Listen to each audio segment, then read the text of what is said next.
Well, hundreds of thousands more illegal immigrants than previously thought could earn extra time in the U.S. President Barack Obama's new policy takes effect today. The program is called Deferred Action for Childhood Arrivals. Now, students age 30 or younger who are enrolled in school can apply to stay and work in the U.S. without fear of deportation for at least 2 years. KXAN's Angie Bevins live at UT campus this morning with more on what this means for millions of people, many of those students, right?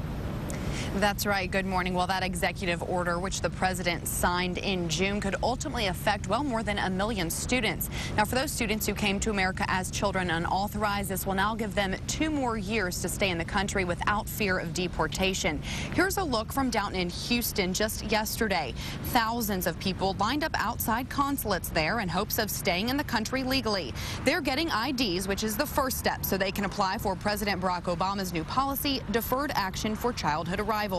The government will begin accepting those applications for deferral today. Students age 30 or younger who are enrolled in school on the day they apply are eligible, but they have to prove they came to the U.S. before their 16th birthday, lived here for the past 5 years, and have not been convicted of certain crimes or pose a national security threat. The Migration Policy Institute estimated in June that 1.4 million unauthorized immigrants could benefit from the program. Now the institute says as many as 1.76 million people could be eligible. That's based on new data from the Homeland Security Department. For me, this is, really important because I actually have an order of deportation, and this is actually going to be, lifted off. So I get to stay here in my city that I love so much and my community. There's this perception that it's just mostly Latinos, who are undocumented, but we have Asians, we have people from, all over the world, from Africa, India, even some Europeans.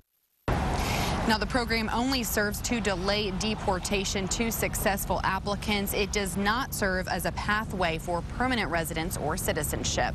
Live in Austin, Angie Bevin, KXAN News.